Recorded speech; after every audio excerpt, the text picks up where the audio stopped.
Boleh dong perkenalan dulu nih. Kan katanya tak kenal maka tak invest loh. Gitu. Perkenalan dulu nih untuk teman-teman yang belum tahu. Sebenarnya Sukor Invest Asset Management itu tuh perusahaan apa gitu, Mas? Wah, salam kenal ya teman-teman semua mungkin yang baru nonton kita kolaborasi Mas Ilham ya. Iya, Saya Taufan Yamin, investment specialist yang akan ngobrol-ngobrol nih malam ini sambil nunggu macet atau mungkin teman-teman yang di jalan biar nggak bosan ya dengerin kita ya Mas Ilham ya. betul. Nah, teman tadi sempat Mas Ilham bilang MI, manajer investasi. MI itu banyak banget ya, salah satunya Sukor. Nah, Sukor ini adalah manajer investasi yang cukup berpengalaman, sudah sekitar hampir 30 tahun di pasar modal, dan Sukor ini unik teman-teman. Ada itu sebuah kependekan juga. Sukor itu Surabaya Korpora ya. Jadi MI Arek Surabaya gitu. Jadi dan kita banyak sih produk-produk reksadana dari pasar uang, campuran, saham, kita juga lengkap teman-teman. Oh, jadi Sukor ini merupakan salah satu manajer investasi di Indonesia ya teman-teman. Di Sukor juga menjual sebuah produk-produk reksadana yang tadi sudah dijelaskan dari Mas Taufan Yamin. Nah, kali ini teman-teman, produk yang akan kita bahas yaitu Sukor Invest Syariah Balance Fund. Nah, untuk Mas Taufan, boleh tolong jelaskan nggak mendalam mengenai reksadana Sukor Invest Syariah Balance Fund itu reksadana jenis apa dan strateginya bagaimana, Mas? Nah, sore ini topiknya Syariah Balance Fund ya. Jadi sesuai dengan namanya ada balance-balance-nya. Ya, Sukor Invest Syariah Balance Fund itu adalah kategori reksadana campuran. Jadi reksadana ini bisa berinvestasi pada saham, dan juga pada efek hutang atau obligasi ya, dan juga selain itu bisa juga berinvestasi pada instrumen pasar uang, deposito atau obligasi yang jangka pendek. Dan menariknya lagi teman-teman, ini syariah. Wah, Oh, jarang banget ya, belum banyak reksadana campuran yang syariah. Jadi Sukor Invest Syariah Balance Fund ini bisa jadi alternatif yang cukup menarik buat teman-teman nabung atau bukan teman-teman mungkin pingin mencoba ya invest ke reksadana yang lebih beresiko sedikit dibandingkan reksadana pada, tapi tentunya dengan potensi return yang lebih menarik. oh, jadi memang Sukor Invest Syariah Balance Fund ini merupakan reksadana yang masuk dari kategori campuran dan juga Betul, Mas. syariah nih teman-teman. Jadi buat teman-teman nih yang saya pengen investasi di reksadana tapi reksadana syariah. Nah, teman-teman bisa menyimak IG Live kali ini bersama Mas Taufan Yamin. Nah, Mas Taufan, kemudian strategi Sukor AM dalam pengelola Sukor Invest Syariah Balance Fund ini bagaimana agar mendapat kinerja yang optimal, Mas? Nah, Sukor Invest Syariah Balance Fund ini kami punya segmentasi ya Mas Ilham ya. Jadi Mm-hmm. reksadana campuran itu banyak jenisnya juga Mas. Oh, Ada reksadana, iya, karena kan secara strategi investasi, kebijakan investasi kan cukup fleksibel ya Mas, bisa invest di saham, obligasi dan sebagainya. Yang membedakan antara reksadana campuran lain mungkin porsi sahamnya, porsi obligasinya, ya tipe sahamnya, tipe obligasinya seperti apa. Nah, dan mungkin reksadana campuran banyak yang lebih banyak sahamnya 60% atau di atas 50% saham. Nah, ini porsi sahamnya justru sedikit, lebih sedikit ya. Jadi kenapa? Karena kami ingin bikin sebuah produk yang memiliki segmentasi secara resiko, profil resiko dan volatilitas memang betul lebih tinggi dari reksadana pendapatan tetap, tapi lebih rendah secara volatilitas dibandingkan reksadana campuran yang mungkin lebih fokusnya ke saham Mas, oh, gitu. Jadi oke, oke. di balance fund kami banyak investasinya di efek hutang, atau mungkin kalau karena ini syariah lebih banyak fokusnya di invest di sukuk. Jadi hampir 80% kita invest di sukuk, sisanya baru kami alokasikan ke saham sebagai booster ya, gitu. Oh, jadi memang teman-teman kalau misalnya kita highlight dari Mas Taufan, memang sahamnya tuh porsinya tidak terlalu banyak agar risikonya juga tidak terlalu tinggi, walaupun memang secara apa ya risiko memang lebih tinggi dan potensi imbal hasilnya lebih tinggi dibandingkan pendapatan tetap. Nah, terus tadi Mas Taufan juga mention mengenai saham nih. Alokasinya ada juga di saham. Nah, kira-kira saham-sahamnya itu saham-saham sektor apa dan kenapa dari Sukor AM sendiri memilih saham tersebut, Mas? Nah, kalau di Syariah Balance Fund, tentunya kami milih saham-saham yang masuk ya daftar efek syariah. Ya, Hmm. ya harus sesuai dengan ketentuan syariah. Nah, untuk strategi sahamnya, kami cenderung all caps ya, lebih fleksibel, bebas. Kita bisa invest di blue chip, bisa invest di small and medium companies, ya. Dan untuk saat ini, untuk tahun ini, kami cenderung lebih defensif. Jadi kami lebih banyak di saham-saham medium caps dan blue chip. Yang penting menurut kami secara volume cukup liquid dan secara fundamental bagus. Dan apalagi kalau kami paling suka sih kalau perusahaan-perusahaan tersebut bagi dividen, ya. Itu. Nah, untuk saat ini sih tahun ini menurut kami yang cukup banyak rajin bagi dividen ini saham-saham yang untung besar nih dari tahun lalu. Contoh seperti saham-saham komoditi, ya, bank juga masih lumayan. Tapi kan kalau saya lihat pilihan banknya nggak banyak ya, seperti consumer goods dan manufacturing itu lumayan cukup bagus ya kinerjanya untuk tahun ini dengan potensi kalau misal menuju pemilu kan biasa konsumsi naik dan sebagainya. Itu mungkin saham. Cuman memang bukan fokus utama kami ya untuk menghasilkan return di saham, tapi sebagai booster ya. Return utama tetap masih dikontribusikan dari obligasinya sih Mas, dari sukuknya sorry. Ya. Oke, baik Mas, terima kasih. Jadi mungkin teman-teman di sini ada yang bingung nih, kok kita IG live dari akun Reksadana, kok ngapain ngomongin saham? Jadi teman-teman, sedikit tips dan trik untuk melihat atau mengintip nih kinerja reksadana campuran atau reksadana saham, itu kita juga bisa melihat kinerja sahamnya secara general. Kalau memang mostly IHSG atau kinerja sahamnya naik, maka dampaknya juga akan berimbas ke reksadana campuran dan juga reksadana saham. Tapi teman-teman nggak hanya itu, kita harus lihat nih di di Sukor Invest Syariah Balance Fund top holdingsnya ada apa aja.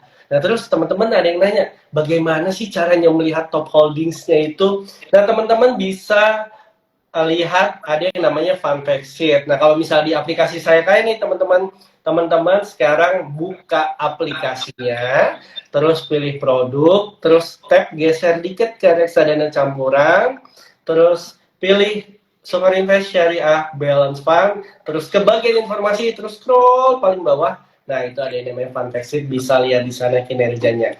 Nah Mas Taufan, kalau menurut Mas Taufan dan Sukor AM sendiri, untuk view kedepannya kira-kira bagaimana Mas untuk reksadana, Sukor Invest, Syariah, Balance Fund itu sendiri? Ya, karena kan memang sesuai segmentasi yang tadi sempat saya cerita ya Mas ya, kami untuk ngejar kinerja yang lebih baik dibandingkan pendapatan tetap gitu. Jadi pertama kunci penting adalah konsistensi ya, dari sisi pergerakan NAV dari volatilitas harganya tersebut. Jadi untuk mengantisipasi tersebut kita butuh investasi ke instrumen-instrumen obligasi sukuk ya yang berkualitas, yang liquid ya, terus punya kupon cukup bagus juga. Nah, dari sahamnya sendiri lebih cenderung untuk investasi jangka panjang dan mungkin booster ketika misal laporan keuangannya bagus atau bagi dividen yang cukup baik ya. Jadi tapi tetap nasi utamanya ya itu dari sukuk dari situ. Nah, untuk pandangan ke depan ya kami melihat mungkin dalam jangka pendek ini dulu ya masih tidak penuh kepastian ya. Penuh ketidakpastian, sorry, karena balik lagi yang ditunggu-tunggu kan kepastian politik. Politik tidak pasti, arah kebijakan ke depan seperti apa tidak pasti, masih belum tahu. Apalagi ini setelah 2 periode itu menentukan sekali apakah ada keberlanjutan atau enggak. Nah ini para investor tentunya masih nunggu-nunggu gitu. Kalau misal ke depan kita nggak tahu arah regulasi seperti apa, investnya nanti aja ketika nanti udah jelas pemerintahnya arahnya bakal kemana. Begitu pula juga dengan investor asing melihat Indonesia itu juga seperti itu. Sekarang lebih wait and see. Makanya pasar saham ini belakangan ini agak sepi volume transaksi. Mungkin cuma 10 triliun aja udah bagus satu hari gitu kan. Nah, tapi berbeda dengan kita ngomong obligasi. Ya, obligasi gini justru menurut kami ya, itu berbeda dibandingkan saham karena imbal hasil yang ditawarkan Indonesia itu masih cukup bagus. Ya, kalau kita bandingin secara valuasi obligasi dibandingkan dengan negara-negara lain yang peringkat yang sama dengan Indonesia. Karena kenapa? Ya, di negara lain, di belahan dunia lain, itu inflasi lagi tinggi-tinggi banget. Indonesia inflasi lumayan bagus, ya, masih terjaga. Ya, itu berkat kinerja Bank Indonesia yang mampu mengontrol kebijakan moneter kita cukup baik, dan juga peran dari pemerintah untuk mampu menekan harga, ya, inflasi kita masih di bawah 4%. Yeah. Dibandingkan dengan imbal hasil yang ditawarkan Indonesia 6,5%, yang 10 tahun dikurangi inflasi kita masih bisa bersih sekitar 3% lebih. Nah, contoh India menawarkan imbal hasil juga yang sama Indonesia 6,5%, tapi inflasi mereka 6% juga. Jadi kita invest dapat kupon bunga 6%, dipotong inflasi 6%, nggak dapat apa-apa. Indonesia masih gitu. Jadi dari sisi pasar obligasi, Indonesia masih menawarkan cukup menarik, dan apalagi ini kalau inflasi rendah, ya, tandanya bank sentral ke depan juga arahnya akan lebih motong suku bunga kan kalau inflasi rendah gitu. Jadi kalau suku bunga turun, itu adalah sentimen positif bagi pasar obligasi, baik obligasi negara, baik obligasi korporasi, dan juga suku korporasi, ya, itu juga bisa dapat angin segar dari pemangkasan suku bunga gitu. Cuman gini Mas, kalau untuk cerebral fund ini kan karena cenderung lebih konservatif ya secara pengelolaan, jadi cocok buat teman-teman yang ingin mendapatkan kenaikan yang lebih secara bertahap, secara pelan-pelan sih. Dan memang sebenarnya kita cukup bersyukur ya dibandingkan di US yang harus menekan target inflasi 2% itu kan kayak deg-degan sekali juga, maksudnya secara global. Yang Amerika sekarang alamin itu yang Indonesia alamin 10-15 tahun lalu gitu. Kita dulu pusing inflasi 6-8% gitu, sekarang mereka ganti yang pusing gitu. Sekarang kita malah inflasinya nggak naik-naik gitu. Oke lah, mungkin kalau kita breakdown per komponen ada yang naik gitu, tapi secara overall inflasi komponen kita secara keseluruhan agregat itu lumayan turun ya. Apalagi selama rupiah kita stabil ya, investor asing itu masih untuk masuk ke Indonesia, dan ini juga teman-teman saya yakin mulai aware juga kan investasi obligasi ya, karena banyak pilihan nggak seperti zaman dulu beli ori, beli sukuk tabungan ya. Jadi investor obligasi itu makin berkembang. Jadi ke depan harusnya pasar obligasi itu akan semakin menarik ya. Hopefully sih Mas, dan memang beberapa waktu lalu kan juga memang yield kita juga menguat di bawah 4% ya. Jadi ada pertimbangan potensial lah untuk obligasi itu sendiri. Dan ini Mas Taufan, oh iya, jadi teman-teman yang mau nanya nih sama Mas Taufan, boleh langsung ketik di kolom komentar sekarang. Dan tadi tuh Kak George itu juga sempat nanya sih tentang view, tapi semoga sudah terjawab ya.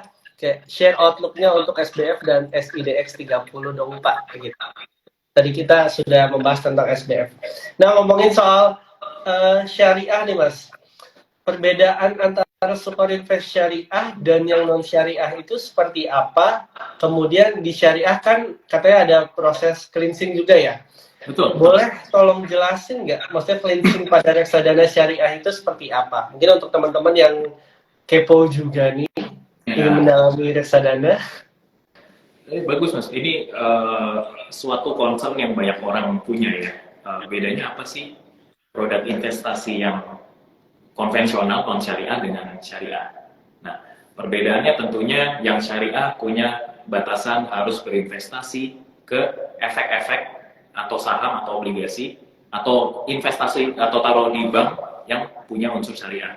Kalau saham atau obligasi yang punya terdaftar di daftar efek syariah yang dikeluarkan sama OJK, ya itu direview setiap saat dan punya kriteria-kriteria tertentu gitu. Selain itu ya, manajer investasi yang punya produk syariah itu punya dewan pengawas syariah ya. Jadi setiap periodikal itu direview apakah ini sesuai dengan ketentuan syariah atau enggak. Nah, kalau konvensional itu cenderung lebih bebas ngikutin peraturan OJK yang berlaku, tapi tidak mengikuti batasan syariah. Tapi yang konvensional bisa aja bebas berinvestasi, mau yang non syariah, mau yang syariah, silakan. Tapi kalau yang syariah nggak bisa Mas, harus investasi yang taruhnya di saham-saham yang memenuhi kriteria syariah, daftar kriteria. Kalau bank harus taruh di bank syariah, nggak bisa tuh di bank. Misal punya deposito nih, taruh di bank konvensional nggak bisa tuh reksadana tersebut. Nah, proses cleansing ini apa? Nah, proses cleansing ini penting Mas, perlu banget karena kan namanya kita investasi syariah itu semua unsur dana keuntungan yang diterima oleh reksadana tersebut itu harus halal. Oh ya. iya. Tapi ada masanya ketika gini, ketika reksadana tersebut mungkin invest di obligasi ini atau saham ini, tapi ternyata dia dikeluarkan dari daftar efek syariah. Dikeluarkan kenapa? Mungkin bisa aja dia bikin anak usaha yang berjualan alkohol. Oh iya, Kan baik. itu. Atau mungkin gini, rasio hutangnya melebihi dari yang disesuai ditetapkan oleh daftar efek syariah. Misal Ya, selama ini hutangnya di bawah 40% rasio hutangnya. Ya, kemudian dia menerbitkan hutang baru sehingga rasio hutangnya jadi 50% gitu. Nah, itu ya. bisa dari efek syariah. Tapi bisa aja reksadana tersebut waktu periode itu keluar dia masih pegang karena secara peraturan diberikan waktu oleh OJK untuk itu. Nah, selama periode tersebut bisa aja reksadana tersebut memperoleh keuntungan. Nah, keuntungan tadi ini ya ketika dia selisihnya dari yang ketika dia masih daftar efek syariah itu harus melalui proses cleansing. Proses cleansing ini apa yang memberikan keuntungan tersebut dengan apa? Ya, keuntungan tersebut diamalkan ke badan amal. Gitu. Oh, jadi gitu teman-teman nih untuk proses cleansing. Ini yang selain ya. dari keuntungan dari daftar efek syariah, Mas, itu ada juga karena kan gini Mas, di Indonesia itu belum ada bank syariah yang punya jasa bank kastedian, Mas.